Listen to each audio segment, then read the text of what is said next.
Welcome back to my daily vlog. And if you don't already know, I take you inside of my life where you watch me juggle my family, my fitness journey, and the future of work as an entrepreneur and investor. In this episode, I talk about a topic that I talk about a lot, which is resistance. And resistance could be a force for good, or if you don't let it, or it could be a force that to totally take you off your game. And in this episode, I'm going to talk a little bit about that, and not just talk about it. I actually went through something that threw me a curveball. Check this out.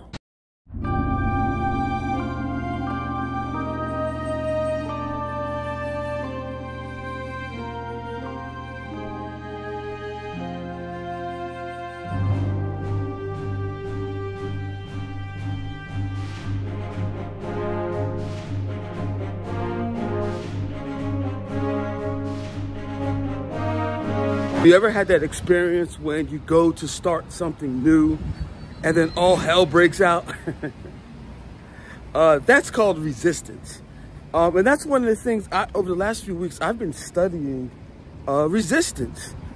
And there's a book called The War of Art. Not the art of war, but The War of Art that I've been reading that talks about this resistance. And one of the things, the key points is that he was discussing that this resistance comes not because it's some external force that, wants to disrupt your plans. It comes from within you. It's something that comes from within you, especially when you go to start something new. And you really, when it happens, in my experience, you have to really learn how to not allow it to get you emotionally charged up. Because once that happens, then you lose all of your mental faculties, your capacity to actually do the thing that needs to be done. It's actually a part of the process. It's actually a test to see if you're really worthy of the thing that you say you want. So it's there for you. What I'm learning how to do, and it's challenging, is to use this resistance. It's a friend. It's not an enemy, but it's a friend. Like, you almost know as soon as you start something, it's coming. And I'm at the point now where I'm so used to it, I'm able to use it and surf it like a wave. And able to just ride it and use that resistance, to break through. So that resistance is there to help you break through to whatever your next level's at. Because if it wasn't there, you wouldn't even appreciate the next level that you're trying to get to. It's that resistance that builds those muscles. It's the resistance, just like when you go to a gym to work out and you do weight resistance training.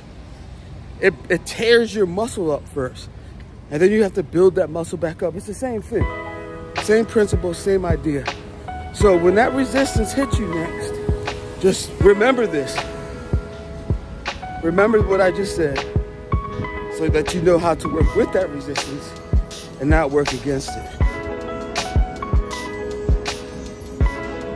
So back at La Vida Cafe today, I'm here on 6th Street, and 2 days, what I found out, he gave, his staff of vacations a break, which they all deserve. They work so hard.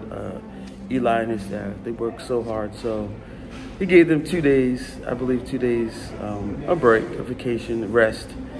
And that's interesting because that's what I was talking about yesterday, getting rest,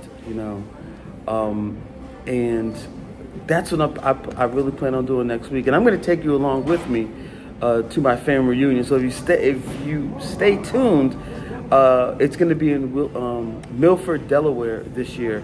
We've been celebrating our family reunion for almost, I think this is our 43rd year of celebration. So I've been going pretty much my whole life of the gathering. And if you stay tuned to next week, I'll give you an invitation to come with me.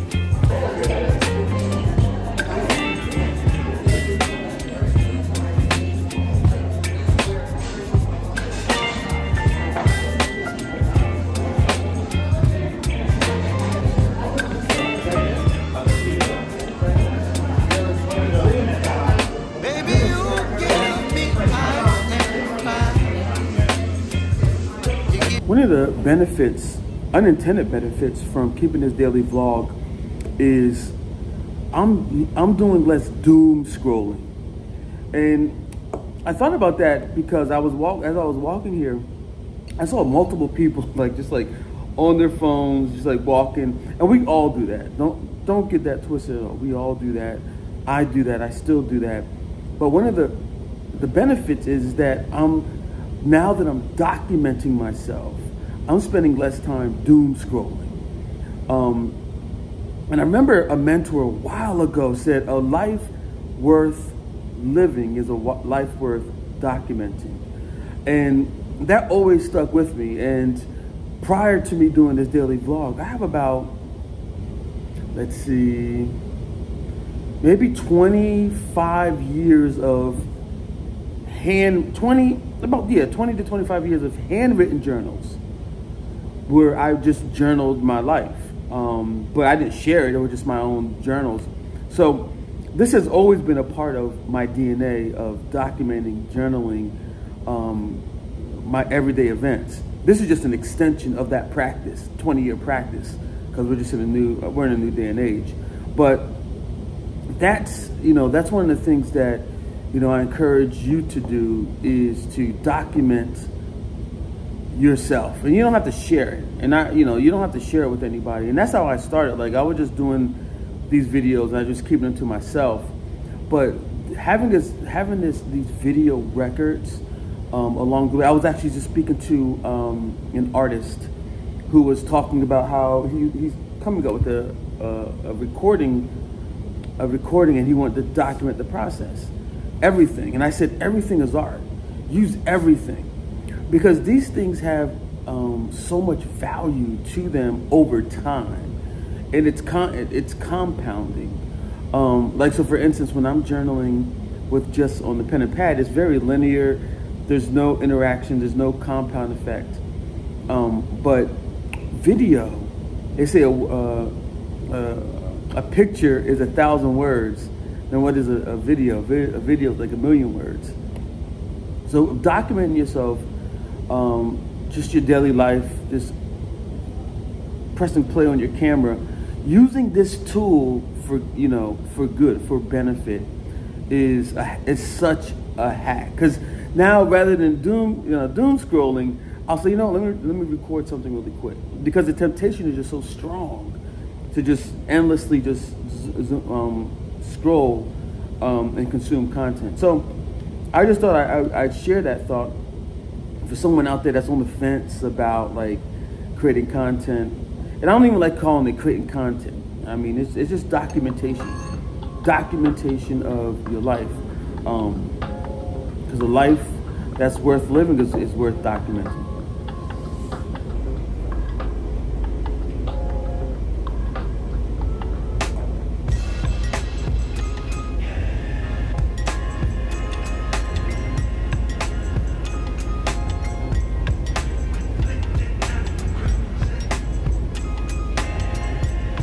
Okay, so I finally made it back to the office, and I love going to the coffee shop, but sometimes it does get a little bit distracting. But anyway, with that said, I'm here. I'm going to focus. I'm thankful for my wife. She brought me some wipes. She told me, she texted me when I show my screen, it's a little dirty. So I wanted to keep it real. I wanted to keep it real so you see the real. The real side of things. But yeah, so she brought me some wipes so that next time when I show my screen, it's going to be a lot cleaner. So I definitely appreciate that. Yes.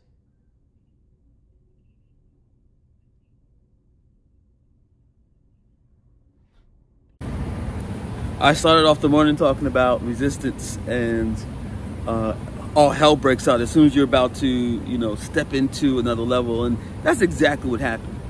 A few episodes ago, I was talking about some fires that I had to put out. One of them had to do with a government agency for my taxes. I did everything right on my part, but on their end, the systems are so old, so outdated. The records are just out of control. And it's not really their fault. COVID really set them back. So they, you know, backlogged and stuff. But anyway, I was about to lose it. I had to breathe.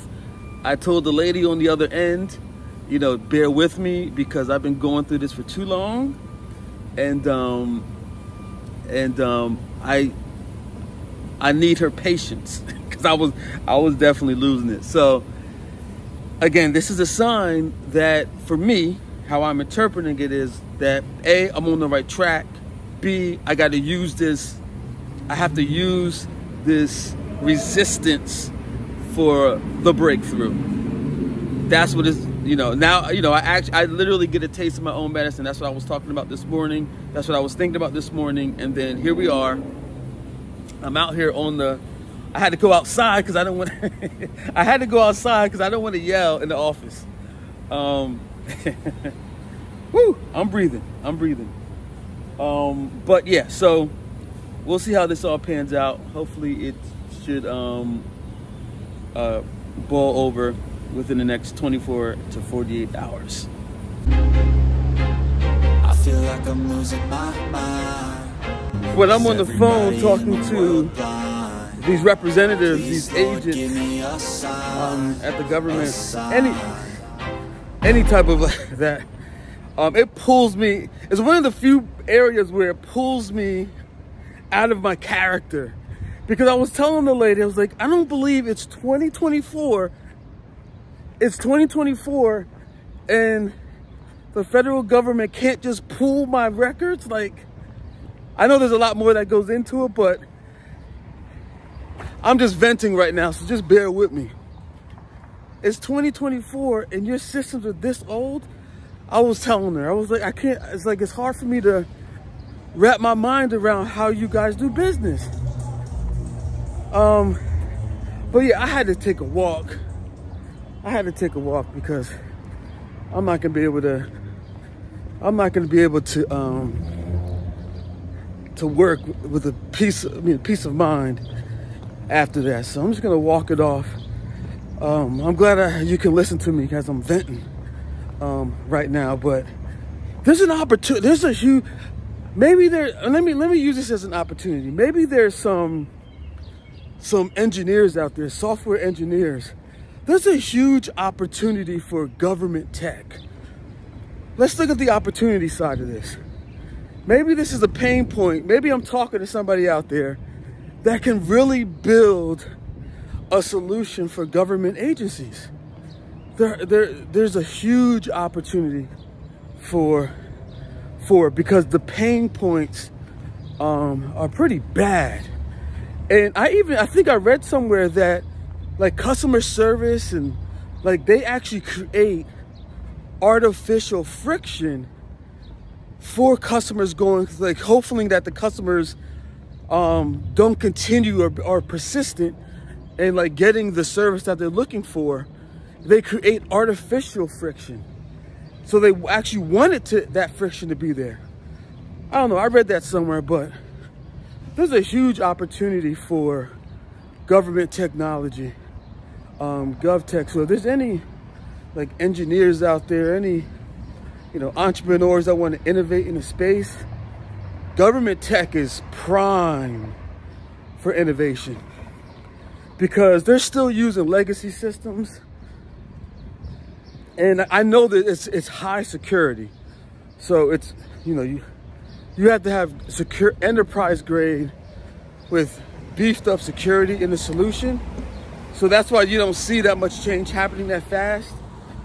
But maybe I'll plant a seed out there. There's somebody out there that's gonna listen to this and that's gonna innovate in the government tech space because they surely need it. They surely need it.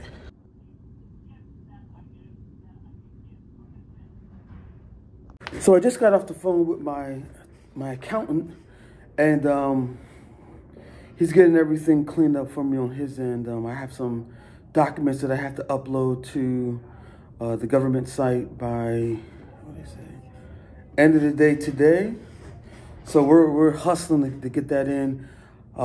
My accountant's great because he's super organized. Like, he is organized. So he was able to backtrack some of my stuff, get that together. And the cool thing is, I was talking earlier about software. He's using a new software, and it's literally like, and there's softwares out there, but he invested a lot to customize his software, and he's streamlining all of his operations. And I think he has like 4 or 5 different offices across the country. Texas, Florida. He said he had one in Santo Domingo, and a few other ones. But one thing I asked him, I said, hey, when is the federal government going to update those their systems, because they're just so old? He was like, those effing people. He's like, those effing people are never gonna learn, because he deals with it too. Like, he goes crazy with how slow some of their systems are, and just to see how he's using technology for his accounting practice, it was refreshing, because everything was streamlined on his end, and he's, like I said, he's super organized. So he was able to quickly, like, boom, boom, boom, boom, boom, get what I needed. So now I just have to upload it to the IRS, the tax system, and then let them do that thing. But I'm on it. I'm on it. This was a curveball. Wasn't planning for this. Like, this is how these things go, and you just got to just roll with the punches. If you made it this far in the video, you know that I had a curveball thrown at me earlier on in the day, and I was able to get those documents in just at the nick of time. My accountant was great. He had everything, ready for me, sent me the email. I was able to upload those documents, so that's good. So everything is good. So with that said, thank you so much for making it this far in the video. If there's anything that I spoke about that you want me to, that resonated with you, that you want me to expound on, provide maybe some more information about it, let me know in the comments. I'll be hanging out there for about 10, 15 minutes. If not, it's all good. But definitely press that like button. With that said, peace.